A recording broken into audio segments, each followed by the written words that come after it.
So, yeah. So tell us your name. My name's Moon, everyone. Which when we met, I was like, oh my gosh, me being like the hippie woo-woo juju girly, the tarot girly I am, I was like, oh my god, you got the coolest name. Is that really your name? So Moon is short for my Korean name, which is Moonhan. Which is still a pretty badass name. Yeah, unique name. Love it. Yeah. But for just in high school, I've always gone by Moonhan, but in high school, when I was on the tennis team, all my teammates called me Moon. Wow. And so it just stuck from there. Pretty freaking jealous. Yeah. It's just so lucky. Brevity. Yeah. I feel lucky in that sense. It's like, listen to my podcast. I say everything in there. So our second date, he pulled up playing my podcast. I knew everything about you. Yeah, I was like, I'm an open book. Like 90% of my life is on my podcast. So if you want to get to know me, jump on my podcast. Get to know me there. Okay. And especially a man's point of view. Like that's what the people want. And I have a lot of like male cousins. I have 2 brothers, and I'm always going to them when I was dating, and I'm like asking him questions like, okay, he's acting like this. What does this mean? Oh, he's doing this. What does this mean? Like we're always trying to get in a man's brain as much as we can. So, and now we have the source. Cool. First off, how we met. Literally a couple days ago.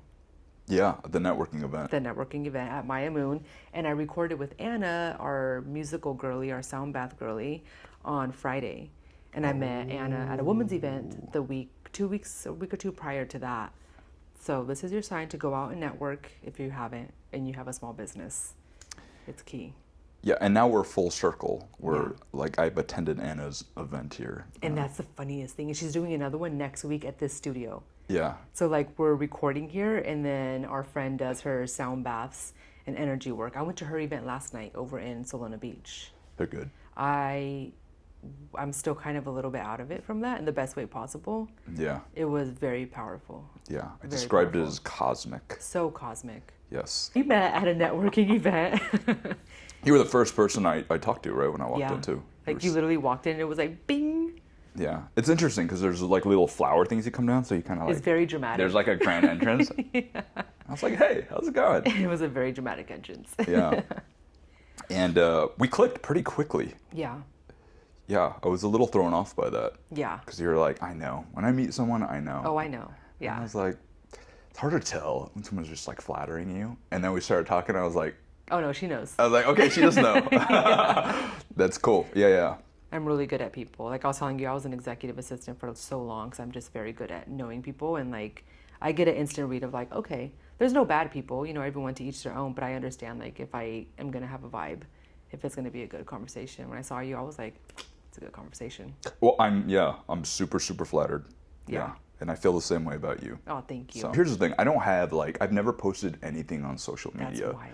And now I'm starting and I'm like, podcast. That'd be awesome to get like a bunch of clips and stuff. Yeah, because you get content, you get in front of their audience, and then vice versa. Yeah. So, okay, now let's go back to the beginning. You're new to Instagram, but you are a dating coach, and that's why I lost my mind when I met him, because I've been looking for a dating coach for like a year now. So give us a little breakdown on who you are and what you're about. Never planned, right? Like at any point was I a child. I don't know if any child is like, yeah, I want to be a dating coach one day. But it just kind of happened organically because my background is teaching and learning. Like I've been in education for 12 to 14 years. Wow, what did you teach? Yeah, so I taught, I worked back at the school district back in my hometown, Anchorage, Alaska.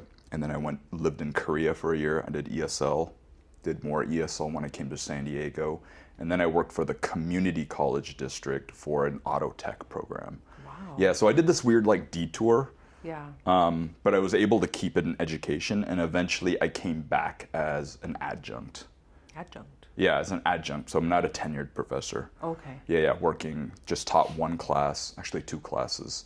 And so I taught auto tech for a year. I did that. And then I went into like teaching and learning roles for different startup companies. Okay. Yeah. So that's always been like my bread and butter. That's always like my first love is like teaching and learning. Yeah. So it's even hard for me to sit in like workshops and classes because like I get so caught up in like the way they're teaching and the way the learning is going on, and I just need to like turn that part of my brain off. And I'm like, you're a student, sit here, be present. Digest. This is what you're trying to do. So, that's obviously like my first love.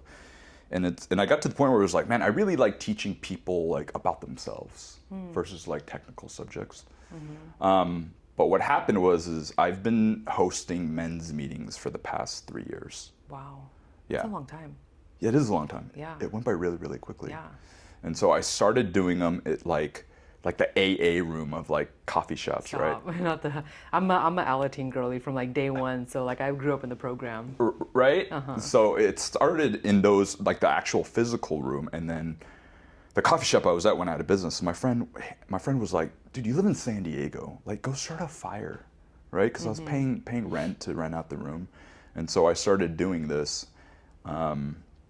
And I just really, really fell in love with it. Just like creating this space where men didn't have a space to kind of talk amongst themselves. So it started with AA, right? I went to an AA meeting in support of a friend. Yeah, because I don't drink, but I saw the model and I was like, why isn't there anything for like people who don't suffer from a dependency or an addiction? This would be great. Yeah.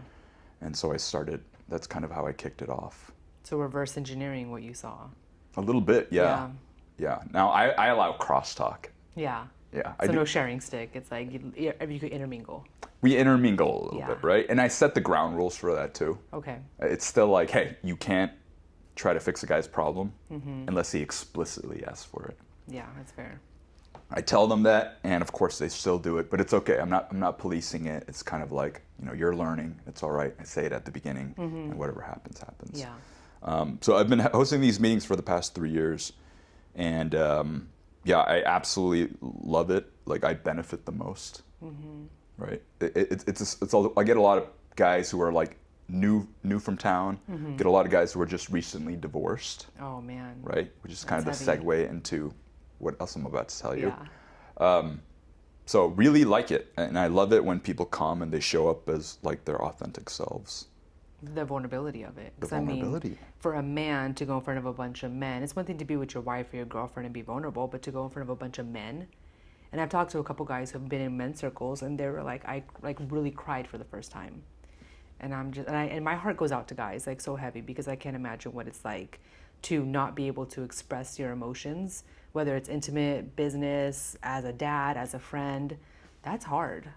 Super hard. I mean, guys will tell me, they're like, hey, I sat in my car for 30 minutes debating whether I should like come join you guys. Oh, that makes me want to cry. Yeah. Like I could just like feel that in my chest. That's so heavy. Yeah. And I'm like, I've been there, dude. I remember when I first took salsa lessons. I was sitting in the parking lot just like, you got to do this. You can do it. You can do it. That vulnerability, right? Yeah.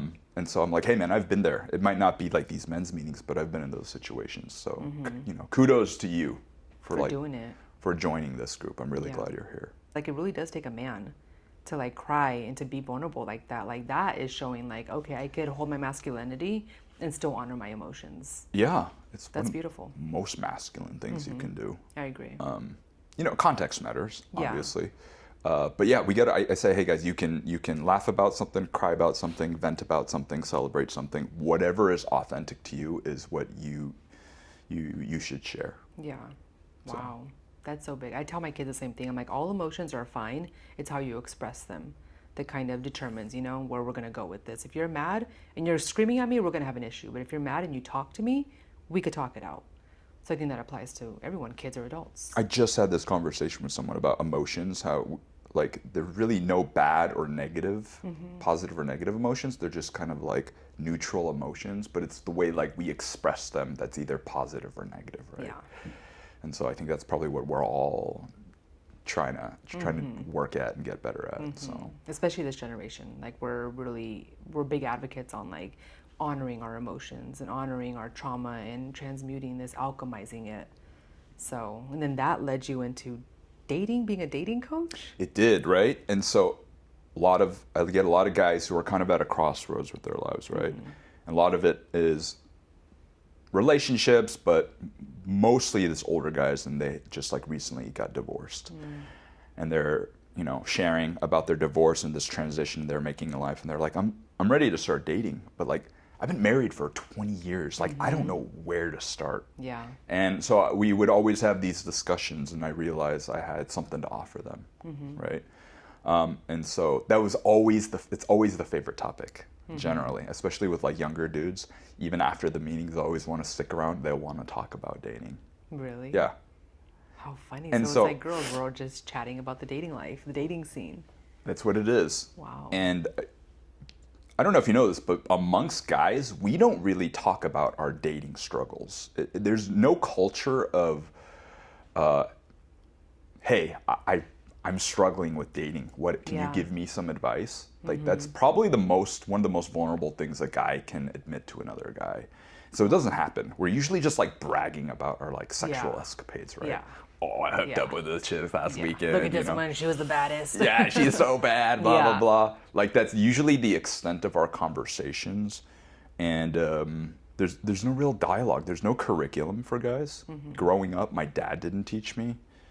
I didn't want him to teach me either. He would have been the worst at teaching me. His advice was like, go like buy a leather jacket. And I was like in high school. And I was like, no. So it was the first time there was an opportunity where guys felt vulnerable enough to talk about dating. And I really like that space. Yeah. So that's kind of how it started. And then eventually I got a group of guys who were interested. And so I ran like an online program for 12 weeks. It's like, if you're interested, you're interested. So for the first time, I built like my own curriculum on dating. Wow. Right? Because I've been building curriculum throughout my like professional career, but this was the first time I could like kind of dictate what I wanted to teach. Yeah, which is so interesting when you see how the career professional life translates into the passion, into a purposeful journey. And it's like this really set you up to be successful in this. It gave you the tools without even knowing that you needed them for this version of your life. Yeah, right? And I had to add different tools to it because when I went through my grad program, I got my master's in leadership studies, and so I took coaching courses there. Oh. Yeah, but what the program itself is like, leadership is all about like learning about yourself, and that's personal development. You're learning about yourself. I mean, obviously with dating, you're learning like skills, communication skills and stuff, but it was all just tied to like learning about yourself and personal development, and that's just what really like drew me into it. So a combination of things. Yeah. Yeah. I'm just like, I think the space, and one of the guys this morning in the networking event was talking about how he has a program for young boys and they have like an initiation. And I talk about that a lot. Like females, we intentionally and unintentionally have initiations into womanhood. We get our cycles. So that's like, okay, you're a woman now. We learn how to cook and clean. That's more force on us than any version, I think, of men, young boys, than what you guys are taught.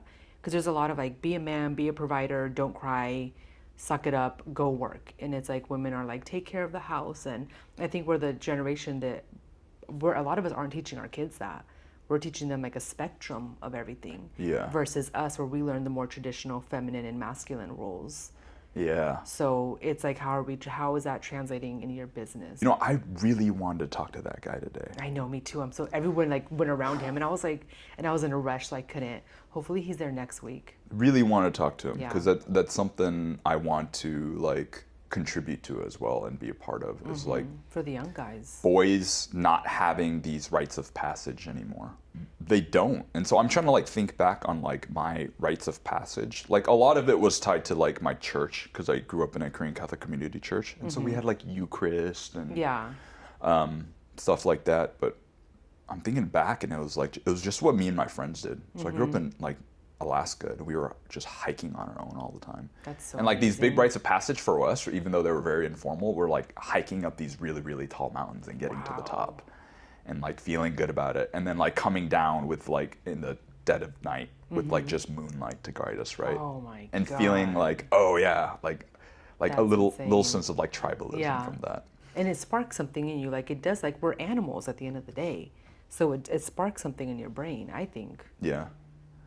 It's, you know, and then like there's Boy Scouts, like my friend, he became an Eagle Scout, right? And so that was one way for him to have like a ritual to it too, right? And like culture and artifacts and badges, right? Yeah. But we don't really have that anymore. And that's what I think a lot of men in the community too, of men. I did a podcast with my friend a couple episodes towards the beginning of the season, and he was talking about how like women, we want guys to go to the networking events with us and the markets and the this and the that. And he was like, no, he was like, you guys are like ruining the relationships doing that. Like that's women, like women go and do that shit together. Like men aren't supposed to do that. We're supposed to be like at the home, like fixing and building and hunting and stuff like that. Like not literally, you know, but it's like we're different. And nowadays it's like and that's what we were talking about when we first met. Dating is different now. It's not what it used to be. Yes. Yeah. You know, our networking event, the one we go to, like we need to get more guys there. 100%, yeah. It's generally like 60-40, some days 65, 35, 70. Yeah. Like we need more guys at these events. And I know women want more guys at these events too. But you're right, they're not participating in those events as much. And There's I wish like a disconnect almost. a little bit more of a disconnect. And part of that is like women have better social networks, right? Yeah, you gals are just a little bit better at like being social. Yeah, we're supposed to, essentially, you know? It's like we're the ones that go out into the little stores and stuff and buy and gather. And again, more traditional, what we were bred, if you will, to do from the jump. But times are changing. And with that and with dating and everything changing nowadays, like what I saw like a lot of guys coming to the table with is like, what do you bring to the table? Like, what are you about? And it's like, and I don't mind, like, you know, putting my resume out there, but it's like, you're expecting a whole lot, but not giving a lot. Guys get mad at like, oh, I got to pay for dinner and I got to do this and I got to do that. And I'm like, for me personally, I'm super feminist, but I'm also super traditional in my relationships. Yeah. So it's this interesting dynamic. What do you see? Oh man, this is the interesting one. You know, it's so like divisive right now. I feel like with dating, it's like, hey, what do you bring to the table? It's like, what do you bring to the table? Yeah. It's like, oh boy, this is already like Tension. There's already tension. There's already like this like competitive spirit, like Yeah. this underlying competitive spirit when we're all just like sizing each other up versus just showing up as yourself, you know? What I've noticed, I think definitely the younger guys I've noticed have like this idea of like, yeah, splitting the bill. Like that seems to be more prominent, like splitting the bill. And yeah, I've had to tell guys like, hey, you need to pay on the first date. Yeah. And they're like trying to argue with, I'm like, no. Yeah. You need to pay on the first date. If you go on a second date, you need to pay on the second date. Third date, if she's really cool, she's gonna offer to pay. Yeah. Yeah. Yeah. I did that our first date was a fire circle. Have you been to the fire circles in like Mission Beach? I'll send you the Instagram. They're really cool. It's people just throwing fire like in a giant circle. Okay. At night. It's the coolest thing ever. You got to go. But that was our first date. And then our second date, we went to OB to the noodle house and he paid for the noodles. And then we went to ice cream and I paid for ice cream. Because I was like, I feel like that's a happy medium, you know? And I'm very much like, I don't want to be a 50-50 kind of girl because I was married for 16 years. Yeah. I was with my kid's dad for 16 years. We got together at 16 to 32. So when I started dating, the last time I dated, I was 16 years old. So it was the weirdest thing ever. But in the marriage, it wasn't the best marriage, but everything was 50-50. And I don't really want 50-50, but I want to contribute. Like I know I take care of the house, I take care of the food, I take care of a lot of stuff. So I'm also not going to pay for half of everything when I'm doing the labor. Yes. You know? Yeah. And so I like the conversation on that because it goes both ways too. Like I've like my friends that are women will reach out to me and we'll be having discussions like, oh, you didn't, I was like, what date number was this? She's like, oh, date number 5. I was like, you haven't paid once? Yeah. This is date number 5, you haven't paid once, right? Yeah. And so it goes both ways too, right? Yeah. But I think early on, the guys should pay. Yeah. Yeah. The first couple rounds. You need to pay. Yeah. Any sign of frugality is like you're getting points knocked off. Yeah. So then what's the hard question of like, if you can't afford to go, because I did date one guy who was super nice and he was a single dad, 100% dad, like mom was completely out of the picture. And he paid bills, but it was the bills and that was it, kind of financial stuff. So what does that look like? Like if you can't afford to date, do you just not date and miss out in life? I know, right? I really feel for like the younger generation who are, you know, coming out of college right now and the economy is terrible. But, you know, I don't think dates need to be super fancy. Like, Yeah. if you can't afford a cup of coffee for you and your date, then you probably need to kind of reassess your priorities, right? Yeah. Probably the job is a little bit more important at that. But here's what I'll also say, like, when my friends go on dates, their favorite first dates are like when guys put together like picnic baskets. Yeah, that'd be so cute. Right? Hey, you want to meet up at the park? I'm gonna bring a bunch of like snacks for us and drinks. I'll take care of it. Like, I don't think that costs a whole lot. You can grab a bunch of stuff from home. You can make something from home. Like $20, $30 maybe. $20 maybe. And that would, cheat code guys, like that would blow her socks off. So they love it. They're always super excited when a guy proposes that. So, I've even heard guys like, yeah, we just picked up like Chipotle burritos and we went to Sunset Cliffs and we watched that. I'd be so happy. I think that's a great first date idea. Yeah. So.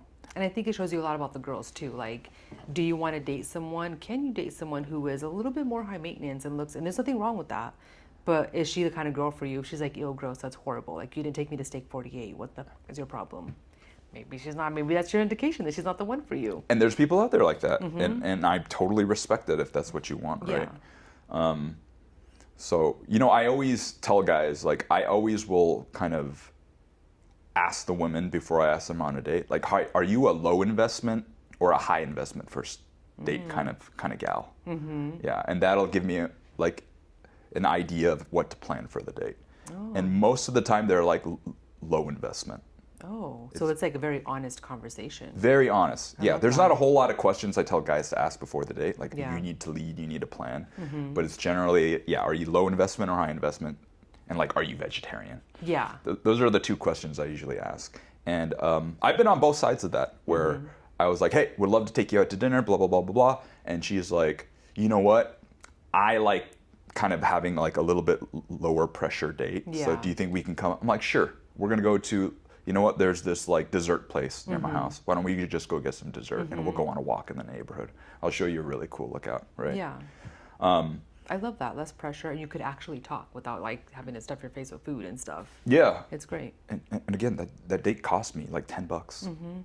We split a dessert and we went on a walk. And now you know. Like, and now I know. The second one or not? Yeah. Now, generally, I'm a big foodie. Yeah. Like, right, I'm a foodie. Yeah. You're obviously a foodie too. You're the Yelp queen. So I like going out to dinner, and like that's part of me like sharing like one of my passions and be like, hey, there's this new restaurant. There's a list in my phone. I would love to like take you out to one of them that neither of us have been to. And so that's kind of like what I really, really enjoy for a first date. But I'll get a good like pulse on what to do. Yeah. Pretty like quick on. Yeah, early on at least. Yeah. Wow. Okay. So the dating coach, when you have someone sign up, what does that look like? Like, do you take anyone on, or do you ask them questions? Is there like a vetting process for this? Because I mean, you know, there's some toxic people out there, men and women. So if you get some guy that's like super toxic masculinity, is it more of like a challenge? Like, oh, I could help you out a lot, or is it like, good luck, bro, go the other way? I've been pretty fortunate because I get a lot of my clients through my men's meetings, right? And so the guys that are coming to my men's meetings are very much like self-aware, and they're prioritizing their personal development in a sense. Yeah, like the guys who should be attending my men's meetings, the people who should be attending my men's meetings are not attending the men's meetings, right? I love that. Right? Yeah, they're like, you're just gonna go cry a bunch of stuff. I'm like, that's not what we do. You're like, you trust me, you need this out of everybody. Yeah, right?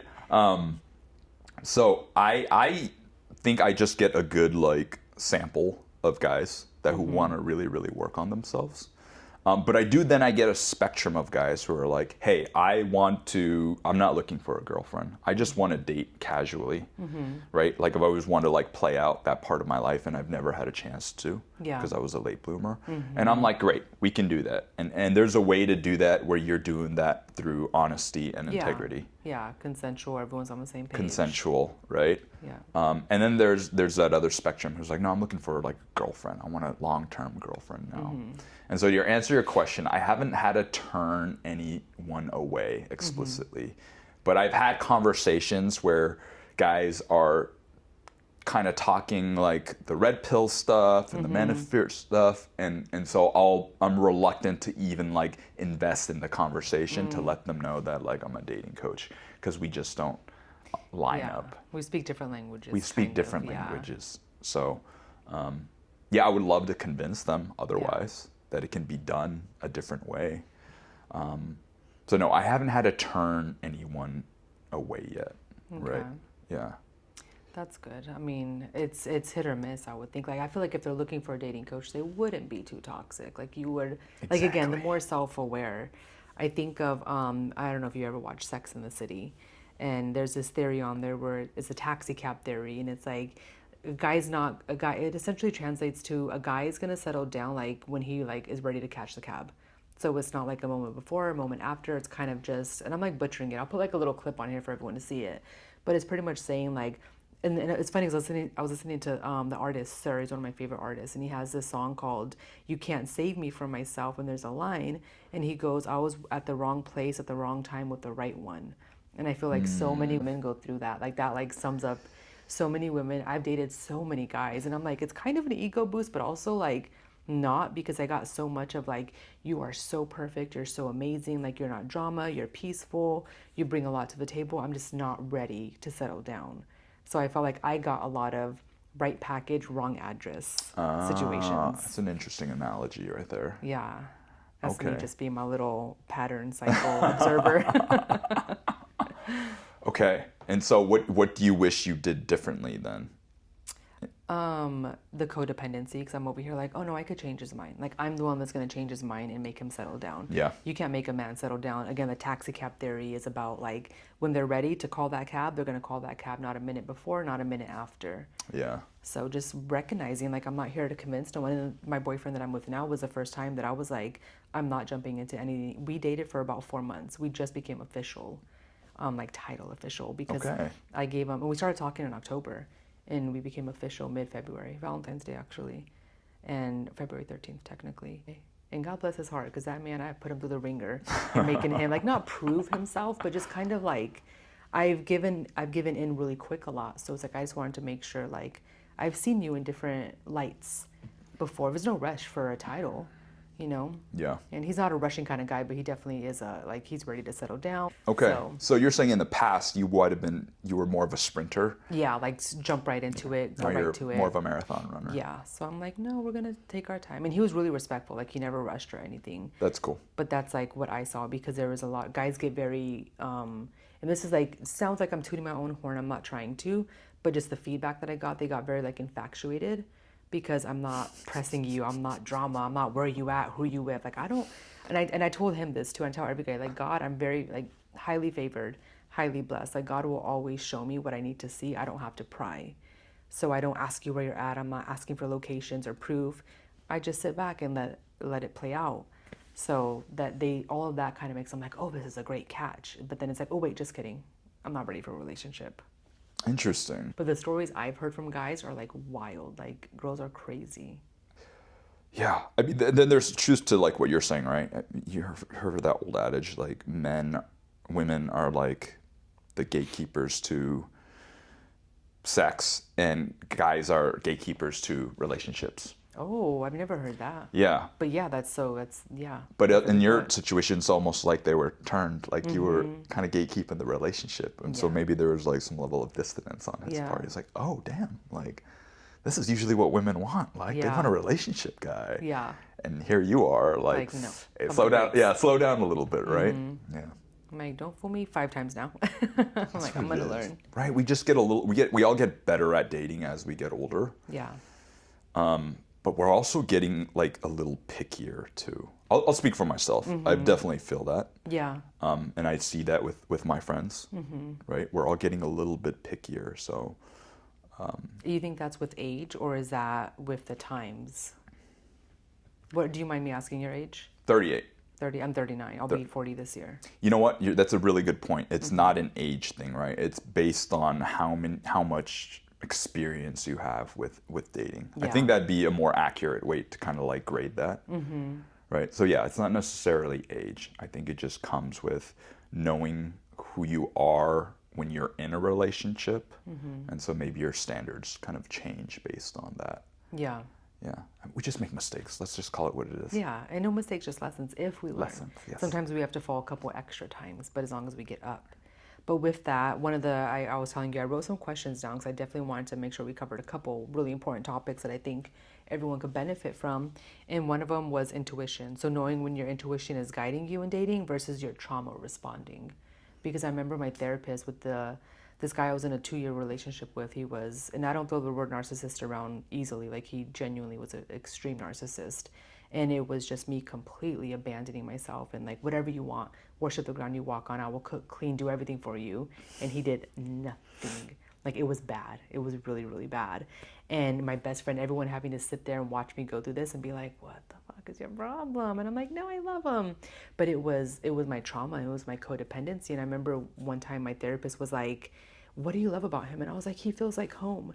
And she was like, Fernanda, what was home growing up? And I was like, my dad beating my mom and us leaving every 3 seconds and yelling and the worst of the worst. Like, that was home. And she's like, and he feels like that and that's good? And I was like, why you gotta put it like that? You know what? I wish more of my coaching practice was informed by that. Mm-hmm. But so much of my time is spent on the early stages of dating that it's like, even with the clients I have now, we're not at that point where they're in relationships yet. Okay. Right? A lot of these guys are just kind of late bloomers or they're starting from scratch. So yes, I wish there was more of that in my practice. It's so important, right? Like, I know we throw kind of love languages around as kind of like, they've been kind of... Especially nowadays with social media. Yeah. But there's a lot of truth to them. And I think a lot of them go back to like the trauma. And so at least an exercise I'll at least try to do with myself or even with my clients is like, where did you learn, what were the models of like healthy relationships growing up? Yeah. Or even what were the models of just relationships, romantic relationships growing up? And how were you loved? Like, how did people show you love growing up? Yeah. Is a big one. Yeah. And I think that's very, very important because it's going to manifest in different ways, right? And then how you express it and how you receive it too. Yeah. And like, I've never seen my parents kiss before. Wow. Is that crazy? That's like the same thing with my grandparents. Like, they slept in different rooms. Like, they literally were in different rooms growing up. Like, I never saw them together. And it was just like, that generation was just so disconnected from love. It was really just a contract is what they had. Right? And so I will reflect on that and be like, well, how does that affect like me in relationships, right? Yeah. Which is wild, that's your model of a relationship, and then here you are, a whole dating coach. Like, wild. I know. Again, not expected whatsoever. But I just recently like kind of dove into attachment styles. My friend had a book on his like coffee table. I was like, can I borrow this thing, man? He's like, I'm like, dude, there's stains all over it. Like, you clearly haven't read this thing, dude. Now you want to read it because I want to borrow it. And so that was like my first introduction into it, and kind of, you see it in dating a lot. And I think I'm better at dating because I'm able to quickly recognize what kind of attachment styles that they have now. And let's talk about attachment styles real quick, because a lot of people don't know that, and I think those are super enlightening. Yeah. Because if you're anything like me, like, once you know, it's like my sister and I, we always say we're not dumb, we're delusional. And then once we know better, it's like, oh crap, okay, now we're out of a delusion. So when I know the attachment style and I learned about that, I was like, oh my God, I need to fix this. So what are the attachment styles? You know what? I'm not the expert at this whatsoever, but I know it started with 3, and I think it's kind of bloomed from there. Yeah, right? But the basic ones are like anxious attachment, which I think was what a lot of us, anxious 90s attachment. Kids, 80s kids, a lot of us have anxious attachment. We got a lot of that, right? So you got the avoidant. Yeah. And then you have the secure. And then you have some combination of like all of those, right? Like, they're all kind of at little interplay. And there's some new ones that I'm not even familiar with, but when I told people I was reading this book, they were like, no, there's actually a 4th one. Really? And maybe a 5th one, yeah. I think those are like the 3 core, though. Those are the 3 core, though. What do I know? I'm not a professional, but I feel like they're like the human basic 3 core. Those are the 3 core, right? But we just like, we labeled it something else. Yeah. If you had an anxious attachment, oh, he's clingy, she's clingy. Yeah. Right? There's always something for something nowadays. Yeah, or the avoidant mode. It's like, oh, they're playing hard to get. Yeah. Like, we just had different language for it. But it's the same thing. Yeah, well, now it's like, oh no, there's like a deep-rooted seed in that like personality type, right? Yeah. It generally goes back to like how you were raised and the relationship and the love you got. And the right. So what would you tell somebody who's, because I think the majority of us, again, 80s, 90s babies, which is a lot of us audience, anxious attachments, what is like a tip or trick you would give them to help with dating? Depending on like what kind of attachment style they had. You know, I don't know if many people even know what kind of attachment style they have. And anxious attachment's a lot about like you're checking if they text, and if they respond differently, you're freaking out, and you pretty much torture. If you torture yourself, you have anxious attachment. It's torture. It really is torture. So yeah, how do you teach someone? You know, I'm teaching a client about online dating, right? And I'm like, hey, one of the things that's going to happen is you're going to get emotionally invested in a match you get, right? Yeah. And I can't teach someone how to like not get emotionally invested. That's something they're just going to have to do and learn. Yeah. Right? I can teach them how to like not dry text, and they may not necessarily need to go through that like learning curve, but that's something they might have to like learn, right? And so there's ways to like coach people on making sure like those attachment styles aren't manifesting in your language, right?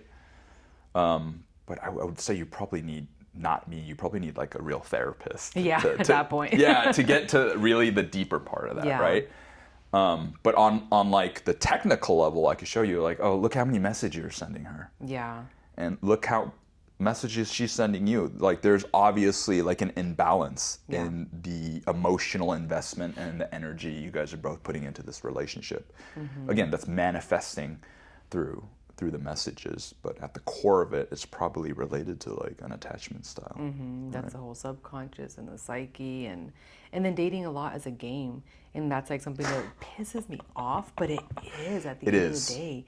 And if you're in, and we're pretty much talking about heterosexual relationships, male, female, but I don't know if you deal with any other men, if they are gay men or just straight men. I've never coached a gay man before. So it's pretty much heterosexual relationship we're talking about. Yeah. But it is a game. It's a cat and mouse game, and I feel like there's always going to be someone who has the upper hand a bit, and it fluctuates. Like I showed my ass a week ago with my boyfriend, and I blew up and had a whole thing, and I saw the dynamics kind of switch a little bit, you know. I was like, oh, I'm in trouble, I gotta act right. So it very much is a game, unfortunately, or fortunately, you know.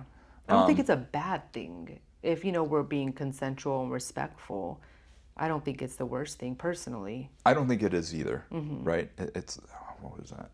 Don't believe that. Don't hate the player, don't hate the game. Don't hate the player, hate the game. Yeah, are we aging ourselves by that's bringing the 90s. that up? That's some 90s stuff, right? Don't hate the player. Yeah. You know, I always talk about like, you don't ever want to like be on the extremes. Like it's always in the middle. And so like, even if you want to talk about attachment styles, like you got anxious attachment style over here and you have avoidant attachment style over here. And somewhere in the middle is like the secure attachment style, right? And so even when I'm kind of framing how to like date successfully, like you always want to be in the middle. You never want to be on the extremes. And so yes, it takes some experience, obviously. It's like this. Remember the whole like, hey, don't text a woman, like wait 3 days. Don't be too quick. Don't be too quick. Yeah. And you know what? There's a lot of truth to that. Like if you are too anxious, but instead of like convincing guys they shouldn't wait 3 days to text a woman, but it's not the way I do it. I think that's dumb. Let's not do that, guys. It's not that serious. Yeah. But what will happen is when I focus on my life and I have a lot of things going on in my life, I don't need to pretend that I need to wait 3 days. Yes. Right? Like I will genuinely have lined up so many other things that are going on in my life, and that might happen naturally. Yeah. Right? And so that's what I would like encourage guys to. Like you can still play the game and be like authentic to yourself. Yeah, keep it organic. Yeah. That's, I think, key, and that's something I was looking for when I was dating, is someone who has a life with friends, with work. Because I did date one guy that had no friends at all, and it was just, he was calling and texting, everything to him. And I love to talk, communication. I have a whole major in communication, but it was just like, because he didn't have a life, it was just completely consumed with, he was completely consumed with me. So it's just like, it's a balance, you gotta, I'm very busy. I'm always thinking of something, making something, reaching out, networking. My boyfriend's very busy. He has a very full job. So it's like it's a nice dynamic again, right? Of being able to communicate in a very organic way, Yep. but respectful too. Yeah. And listen, I've been on both sides of that. Like, I've been the guy who was like way too anxious Yeah. and like made this person I just met like my entire attention span for a while. And that's the worst feeling. Like, oh, I don't want that for nobody. I want everyone to have like the healthy, happy medium version. I know, right? And so I'm curious to know what other like aspects of dating felt very much like a game to you, like this performance. Very performative. Yeah. What aspects of it?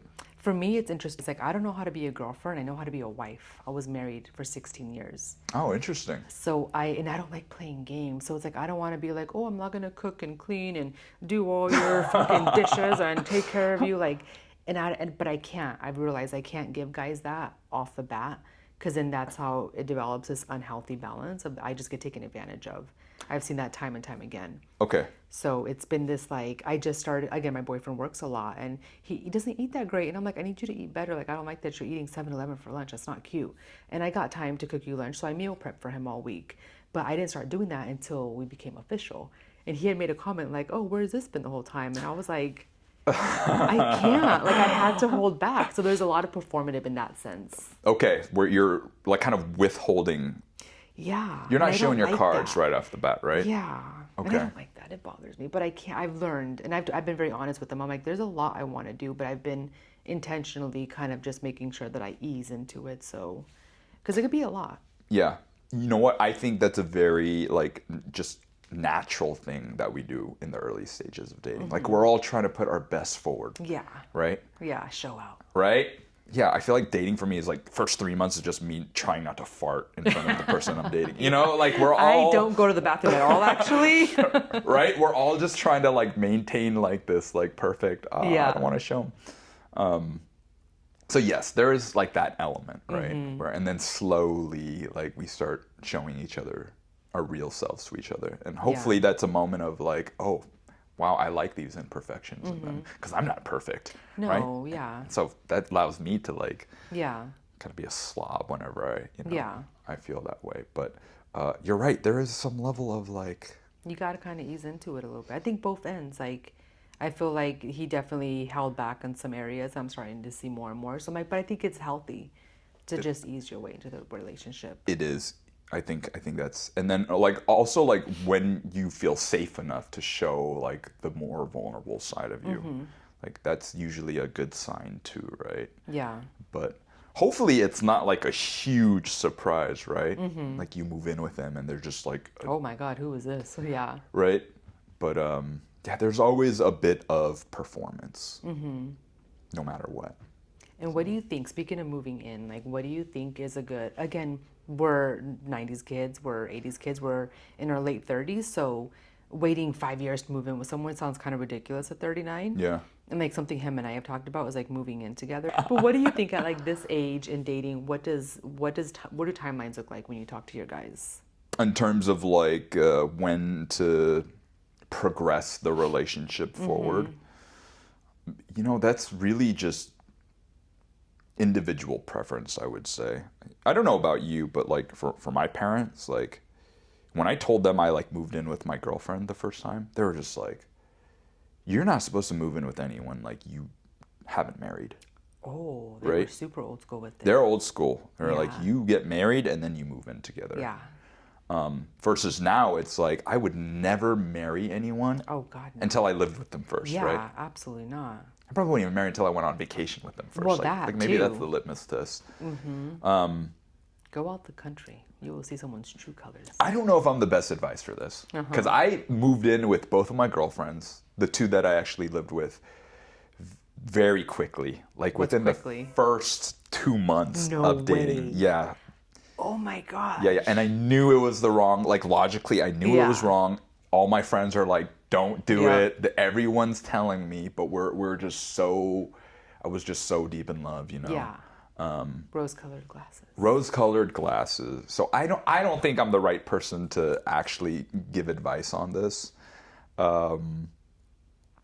But from like a technical aspect, I feel like the honeymoon phase is like those first like 3 months, right? Like Yeah. that first honeymoon phase. I would say at minimum 3 months. Yeah. Like if I had to do this all over again, minimum, I would want to date them for at least a year, I would say.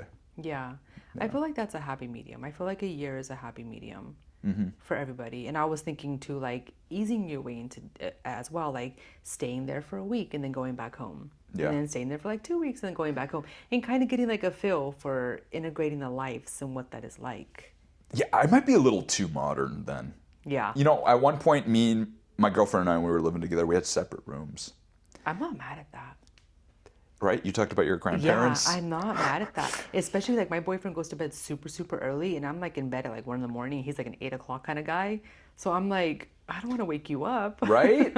We had separate rooms, and it's just me. I have a hard time sleeping in the same bed with someone because like I like to regulate. I have a hard time regulating my own body temperature. Oh, okay. Right? And someone's in the bed, it's either too hot or too cold. And so, but she hated it when I slept in the other room. Yeah. So I would like have to wait for her to like fall asleep, Oh, you're so sweet. and then I would like I would sneak out and like go sleep in my own You're bed. so right? funny. Yeah, but no, you might actually be the first person to. I haven't had like a client ask me that, so now I'm thinking about it just based on my own experience, not as like a dating coach.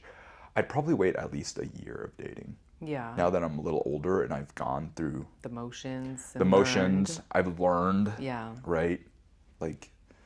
Yeah, I think that's what I would say.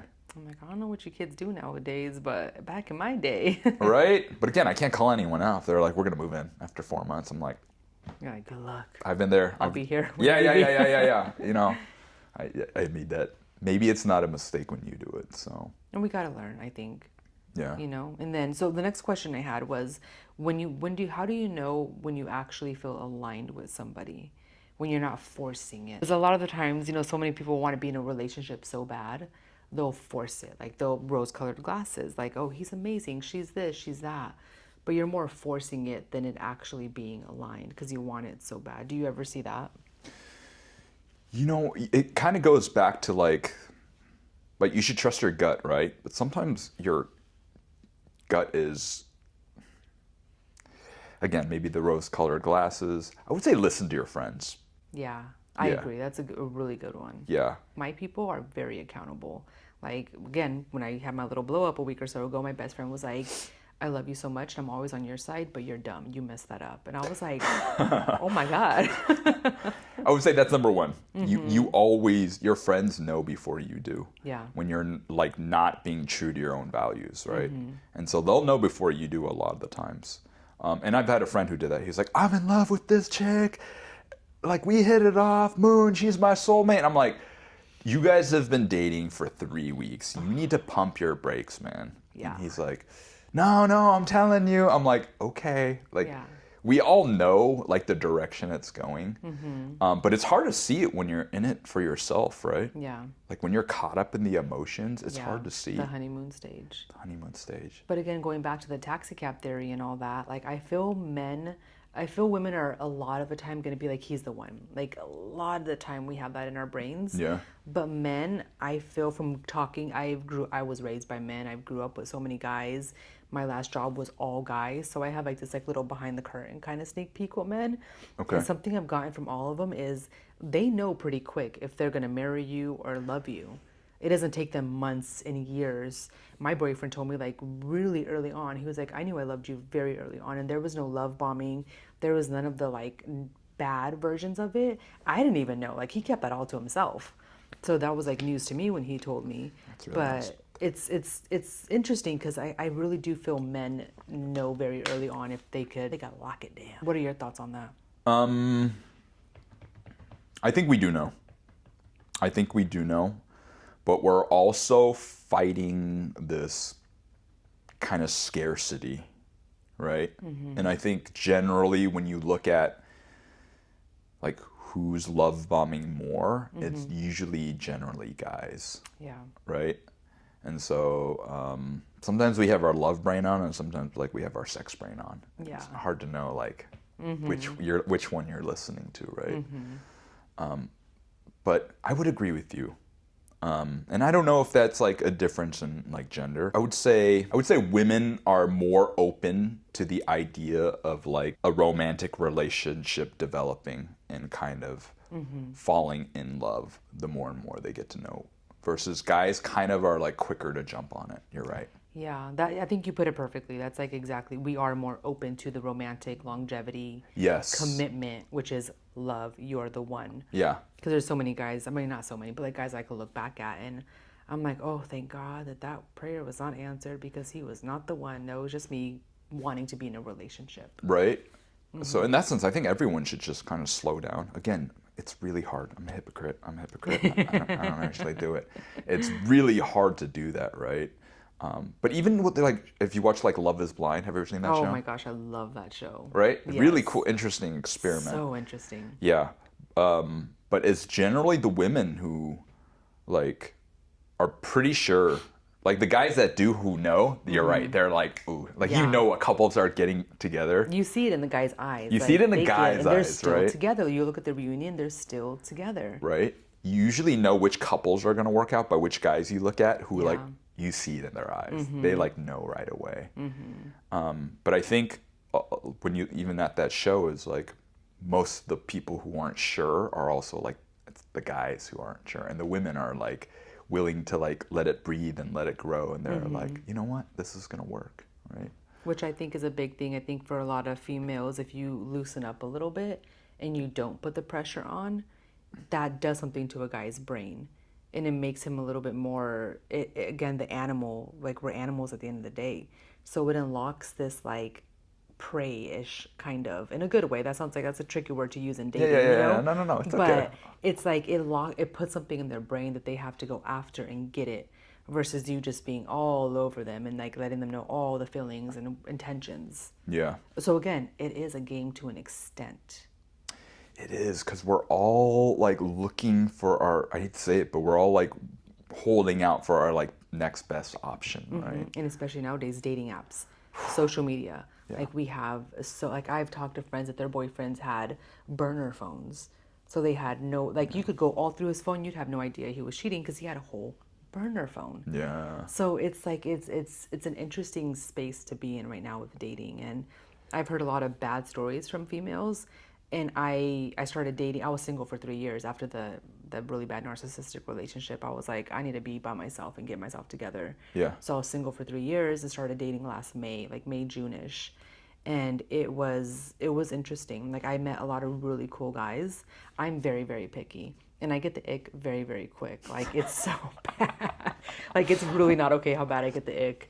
But so to like you could be, I've met some amazing guys and they were all about me, and like I could, you know, again, the eyes, like I could tell they were like locked in, but I was like, ugh, no. So when you were dating, did you feel that level of, you know, that paradox, that illusion, maybe it's an illusion of choice, where you're just like, I don't know if this is it, like, but I got 50 so other many guys in my options. match that I could probably choose from, right? Like, Yeah, because as females, our hinge is blowing up. Like one of the guys I dated, we'll call him Single Dad. He watches the podcast, so I'm pretty sure he'll see this one. But and he's so sweet. He's a really good guy. But he would be like, and he's gorgeous, a gorgeous, gorgeous man. And he would say like, my hinge is dry, and I'm like, do they not see your picture? Like, I mean, that's definitely the way I explain online dating, at least, is that analogy is online dating for men is like finding clean water in a desert, and online dating for women is like finding clean water in a swamp. Like we're both complaining about it. We both hate it. We just have like different problems. different versions in that of sense. it. Yeah.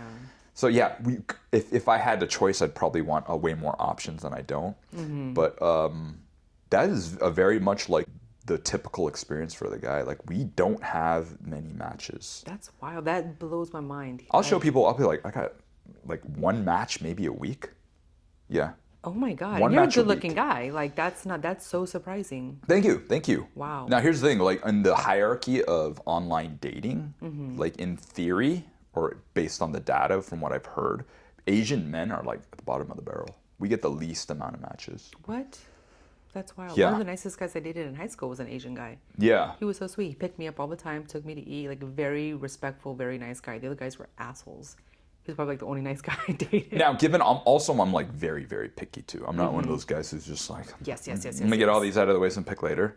Like I'm super, super picky, probably too picky. And so when I know I get a match, it's usually a good match. Like I've had a decent experience on there. But yeah, going back to what you say is like, when I'm talking to my friends and these women are usually getting love bombed by guys because it's just scarcity for them. They don't guys don't get a whole lot of dates. It's through this dating apps is what I'm saying. And so my whole push is like, you should invest way more energy into, in real life interactions. Which is, how do you even do that? Like I probably have gotten hit on like maybe twice the last like 5 years. I swear. Like I think I'm very committed to my resting bitch face unintentionally. Yeah. And like my guy friends are always like, I tell them like, am I ugly? Like, is it me? Like what? Like I never get hit on. And they would be like, you look like a bitch, Fernanda. Like, I love you so much, but I would never approach you. Okay, interesting. My friend says he has RDF face. RDF? Yeah, resting dick face. Like he's like, I don't know how to smile. Yeah.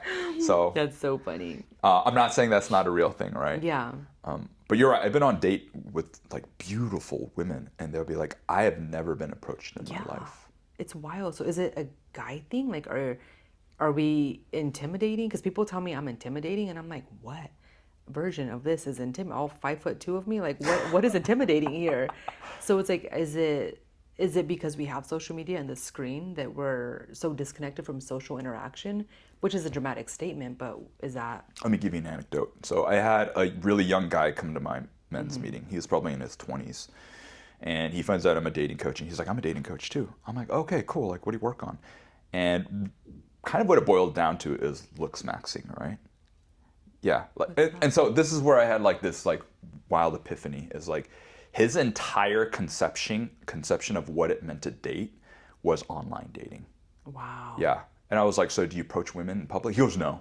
He goes, I wouldn't know what to say to them. Oh my God. Right? And so he's growing up in this world where dating is exclusively, you put your profile online, you write a bio, you match with someone, and you coordinate a meetup. Oh my God. Right? And so now that's starting to kind of to become the norm, which was before online dating. Can I tell you my theory? I'm going off on a tangent. Can I tell you my theory on why we have this analogy that women have to, like, it's like looking for clean water in a swamp, is because you have, back in the day, if you wanted to be in the dating pool, like you had to go out and approach women or men, right? But men, because the courtship kind of lands on us, is we had to go out and we had to like, talk to a woman, approach him and talk to him to be considered in the dating pool. Once online dating came around, like you just needed to make a profile. And you're like, hey, look, I'm dating. Yeah. Right? And so you didn't have to develop any of the skills to, go out and hunt. Yeah, I know you used the word prey earlier, but that didn't happen, right? And so I think what's happening is we're just losing, it's Esther Perel, she said, social atrophy. I don't know if it was her actually. It's like we're losing these skills, these social skills to go date, which was to approach someone and start up a conversation and get all the physical cues. And to learn the human behavior. The female behavior, which good luck you guys learning that. But like for the most part, again, Sex and the City, there's an episode where they hired her to go to an annex and to speak to a bunch of women about dating because she wrote the Sex and the City column about dating in New York. And she was like, why are we in this building talking about guys and dating? Let's go to the bar. So she takes all the girls to the bar. And this episode was like the early 2000s, maybe late 90s. Yeah. So even back then, before all of this happened, like we're all sitting at home, like twiddling our thumbs. Like, what do we do? How do we do it? Go outside and talk to somebody. Be vulnerable. You're right. So now there's this hard balance because that's not the only reason, right? I think it's a myriad of factors.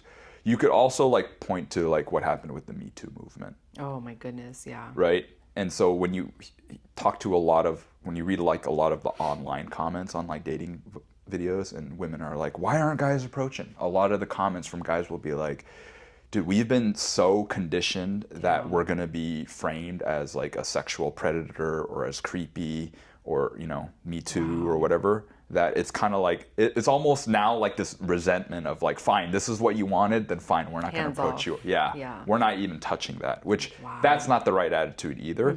But I also don't blame guys for feeling like, man, I don't know what I cannot say. And again, it's because we don't really have like the curriculum on that. It's different. And I had a couple guys I would go on dates with, and a couple of them, literally, they would say, can you let me know when you get home? So like, it's just on record that you got home safely. And I was like, out of the equation. I swear to God, I was like... He needed a paper trail? He needed a paper trail. Like, I just want the record to reflect, like, God forbid something happens to you, like, or whatever, like, you're out of my hands and nothing's on me.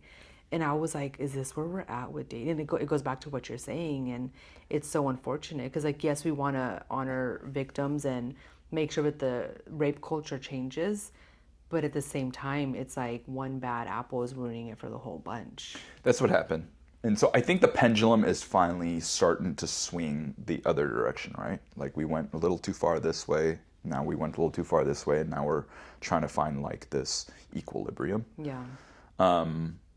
So yeah, I would just focus more on developing the skills to meet people in real life. Yeah, and so it's kind of like a 3-prong approach I do with my clients. Now, we have the privilege of living in San Diego, where it's a really bustling city, and there's so many bars. Oh right? My gosh. So I can't speak for like small town people. Like it's much harder dating, especially as a guy. Imagine a small town. In a small town, but it's like, hey, there's a 3-prong approach you can take. Is online dating, kind of set it and forget it. Going out into the wild and approaching women in public, and then singles events.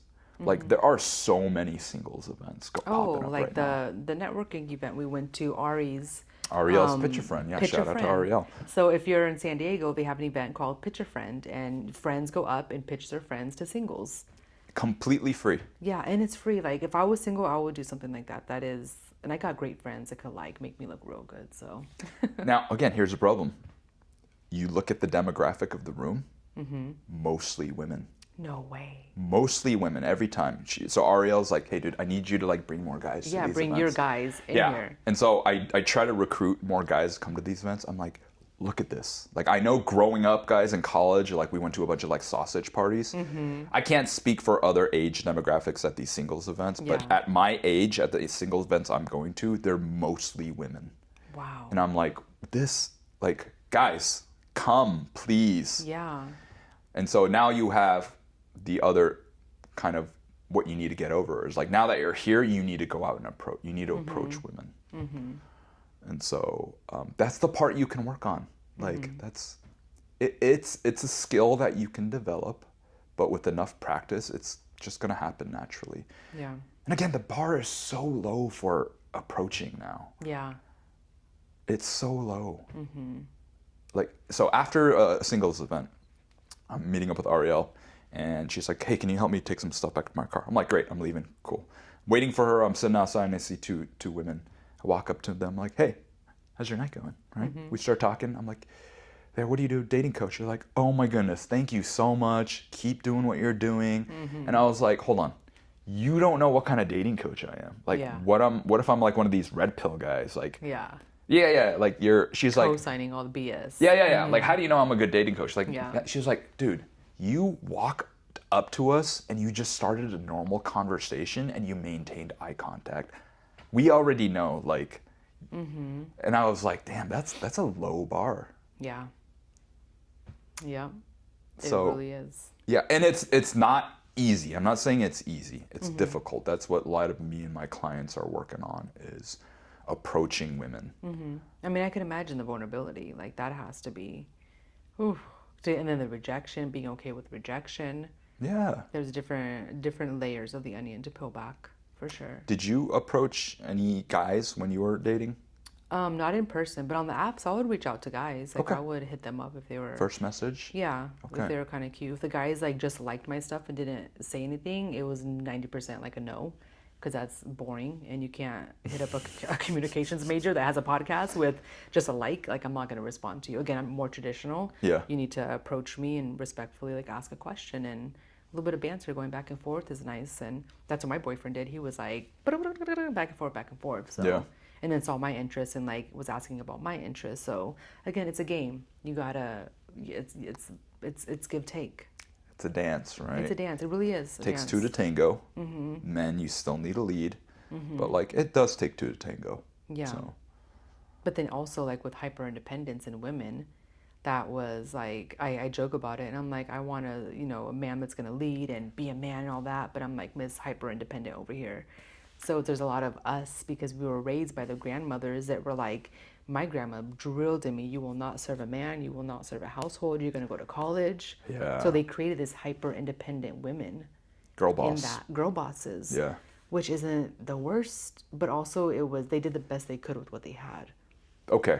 So can I ask you this? Because I think I ran into this. So I had a friend and she's like, I guess I'm way more like old school and traditional, right? Like I'm looking for a traditional man. And so I think maybe the tension there is sometimes when women say that, like I want a traditional man, the implication is also, but like I want to keep I want like the good part of like being like a very independent woman as well, right? And so I can see both sides, right? But it's like if you want a traditional man, is the implication that you're also willing to take on like the traditional women roles when you say that, or are you looking for like the best world? So I'd kind of like your perspective on that. Yeah, I know my place, and I am a very strong, independent woman. I've taken care of myself my whole life. Even being married, my ex-husband did nothing. I did everything for myself. Yeah. Put myself through college and everything. And my sister's always like, you just got to find someone who could tell you to shut up and sit down, and you actually do it. And it is very hard because I'm very prideful. I'm very independent. Yeah. But if you are just very secure in your masculinity and it's not toxic, and you understand and are encouraging and supportive of what I'm doing, I will be so submissive and I will just completely just melt for you. Okay. And I think like I want to travel a lot, like once the kids go, there's stuff I want to do. And I've mentioned that to my boyfriend because that was a big thing too. Like I can't be with someone who's going to hold me down. Like I have stuff I want to do, the podcast and all this. And he's so encouraging. Like I was like, I want to go to Mexico for like a month. And he was like, okay, just leave Astro, my dog. He's like, just leave Astro with me. We'll be waiting. And I was like, oh my God. That's amazing. Really nice. Like it's supportive, it's like encouraging. We trust each other. And it was funny a couple days ago. Do you know Ojos Locos, the bar? I don't think I do. It's like a Hooters, but like Hispanic version. Okay. And the girls walk around in their bras and showing their underwear and all that. And it's really sexy. And my friend Virgil was coming over to give me a massage, and he's a gay man. But I was like, is this something that I should like let my boyfriend know? Because he's coming into my house. Like I feel like respectfully I should let him know, even though he's a gay man. I was so confused because I was like, I would want him to let me know if he had a girl in his house massaging him. Yeah. So I never really FaceTimed him. I FaceTimed him, and I see him like walking out of a place, and I was like, what are you doing? Where are you at? Not like in an intrusive way, just like, conversating. And he's like, oh, I'm at Ojos Locos. Well, anyways, my friend's gonna come over and massage me, and he's a guy, he's gay, but I just want you to know, like, just respectfully. Yeah. Like, I trust you, it's fine. And he's like, have fun. He said he went back inside, and the guys were like, oh my God, are you in trouble? And he was like, in trouble for what? And he was like, you didn't tell her you were here. And he was like, well, I don't have to tell her what I'm doing. And we trust each other, so no, I'm not in trouble, it's fine. But it's crazy. Those were my healthiest relationships. Yeah. We never kept like track of each other. It's just, I trust you. Yeah. It didn't have to ask permission to go somewhere. It was more like, hey babe, I'm gonna go here. This is what I'm doing. You like obviously want to let her know where I'm at, so she's not wondering. But those are the healthiest relationships. Yeah. Why would I be in trouble? Yeah. One of my friends were like, you need to grill him about that, and I was like, he's a grown-ass man. If he wants to go to Ojos Locos after working his ass off all day, he could do that. Like, it's not... You either trust him or you don't, right? Yeah, and again, I thoroughly know, and I feel in my soul that I will be shown what I need to see. I don't have to pry. Yeah. So, that part. Yeah. I ran into this with my friend. She was in a relationship, and she was going camping with her other guy friends.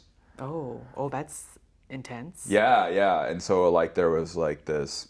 Well, if he says something, does he look insecure? Yeah. Or if he doesn't say anything, does he look insecure as well? Yeah. Like, you should, like, as a man, you should be like, I don't know if I approve of that. But also, it's like, oh, that's really cool that he's not insecure about that in his, like, girlfriend can go camping with like her guy friends, you Yeah. know. I don't know what's right or wrong. But it's an interesting time for sure. I think this has been so good. I have like one final question. Well, two final, because I'm going to ask you the final. But just one last one. Again, forcing relationships and being there too long, like what are your thoughts on knowing when it's time to be done? What are your 2 cents on that? Like I'm giving too many chances. I have too many concessions. We've outgrown this. It's time to move on. I mean, it really would boil down to, are you getting energy from the relationship, or is it like taking energy away from you? Right? Yes. Yeah. That's usually when it's like so exhausting to be in the relationship versus, oh, this is someone I can go to when I need like a pick me up, right? I think it boils down to that. So Like your charger, like you could plug in and like, I'm charging. I feel exactly rejuvenated. Yeah. Do you feel like an introvert at like this huge party and you're like ready to go home? Yeah. Or, you know, it's what's taking the energy away from you versus what is giving you energy. Yeah. I think that's a good one. And a lot of women from our side, a lot of women have said, and I said for myself too, like when I stop arguing with you, when we stop fighting, that's bad because that means we're checked out. And when women check out 90% of the time, we're not going to check back in. Yeah. So you're right. There's like, maybe there's like a lack of energy or a despondency maybe. Yeah, that's not a good sign either, obviously. Yeah, when you're just like, I don't even have it in me to argue with you. I'm so done. Yeah. This has been so enlightening. I don't even think we mentioned your name or anything when we just like started like. Remember I told you that though? Whenever I can have a conversation with someone and I don't know their name, I don't know what they do for work, and I don't know where they live, I'm like, that's probably a really, really good conversation. Yeah. So, yeah. So tell us your name. My name's Moon, everyone. Which when we met, I was like, oh my gosh, me being like the hippie woo-woo juju girly, the tarot girly I am, I was like, oh my God, you got the coolest name. Is that really your name? So Moon is short for my Korean name, which is Moon Han. Which is still a pretty badass name. Yeah, unique name. Yeah. Yeah. But for just in high school, I've always gone by Moon Han, but in high school, when I was on the tennis team, all my teammates called me Moon. Wow. And so it just stuck from there. I'm pretty freaking jealous. Yeah. It's just so lucky. Brevity, I guess. Yeah. I feel lucky in that sense. So. And you have Instagram. What's your Instagram? So I have nothing on my Instagram. He's about to, because he's going to get some clips. This is going to be like, you're going to be like some of my first days. Grow with Moon. Oh, oh my God. Why do you got all the best names? You know what? It was kind of hard finding that one. Like people had Moon Han. I was like, there's another Moon Han out here? Yeah. But yeah. Okay, Grow with Moon. And then your men's event, those are in person, you said? So I have in Crown Point every other Thursday. I build a fire on Thursdays, 6:30 to 8:30. Okay. Yeah, those are my events for my men's meetings. I'm going to see if my boyfriend will go to one. He's definitely like a man's man, but... Yeah? He's very, the emotion's in there. I see it. I'm like, I'm going to get it out of you. Listen, I fill a niche. Like my meetings are very different from like men's meetings, right? Like no two meetings are ever going to be the same. So mine are definitely a little bit more informal and a little bit more like the modern guy. Yeah. Who like doesn't necessarily need to do, maybe doesn't, we all need some inner child work, but like they're not looking for something super intense. They just need to sit around in a fire with a bunch of guys and connect. Which is a great way to describe it. Yeah, and just to authentically be themselves. Yeah, because I think that kind of, a lot of guys, again, the vulnerability gets scared and they're like, I'm not going to go to a guy's meeting and just cry around a circle. It's like, no, it's a camaraderie. I can never say that word, and I swear I went to college. Camaraderie. It's the community of it, the community aspect of it that guys need, women need, we all need. So they go to the fire circle, you guys sit around, you talk, you chat, and the conversation, is there usually like a topic of the conversation? So I always start, it's an open share. Okay. Whatever you want to talk about, whatever's, true to you, and whatever you want to express, it's your time. Okay. So you get to decide what you want to talk about. And then based on those conversations, it will naturally evolve into certain topics that everyone wants to kind of chime in on. I love right? that. So we'll have like sometimes a meaty share, and you can tell everyone wants to get into it, even if it's not on their personal level, like the philosophical discussion about a certain topic. Okay, and that's every other Thursday. So is it going to be this Thursday or next Thursday? I have one coming up this Thursday. And this will get thrown out in not this week, the following week. So it will be the same week that you're having the men's circle again then. Okay, If cool. we skip a week. So I'll put the details on there. And then you have a link in your bio that they could book consults or coaching. I will after this recording. We're going to get them together, guys. I got it on Meetup, so if anyone wants to sign up, it's always on meetup.com in San Diego. Okay. So yeah, thank you for promoting my men's meetings. And just for the record, because I know I have a spectrum of the audience, gay men are welcomed in these spaces? Or Absolutely. Okay, this one's going to be a little bit, not controversial, but like non-binary men? You know what? So I've had a trans man attend one of my meetings. Oh, okay. Yeah. We killed the battery. That's how long we were going, so we're going to finish up on the phone. And I'll link everything, his social media and all that on here. So the last 2 minutes, we're going to get it on the phone. It's been so amazing. The last question. If you had a theme song to your life, if it was a movie, what would that be? I don't know if it's a theme song, I'll be honest with you. But it's like one of the very few songs I could probably do on karaoke without looking at the lyrics. Stop. Yeah, it's Notorious B.I.G.'s Big Papa. Oh my God. I think that's the best one. Yeah. That one I can listen. Someone cannot play that. I cannot hear that song, and in 20 years someone could play it, and I will know every like word for word. Word for word. Yeah. I'll have cataracts. I'll have dementia. Yeah. I swear to God. Give him a mic. I'll just start rapping. Yeah. That is the best thing. You're so amazing. I appreciate your time. Thanks for having me. Yeah, for sure. You were a trooper. So hit him up on Instagram. He's gonna have content. Go to the men's meetup and get some coaching, guys. It's out there. The tools are there if you want them. Thank you so much. Thank you. Peace out. Later, guys.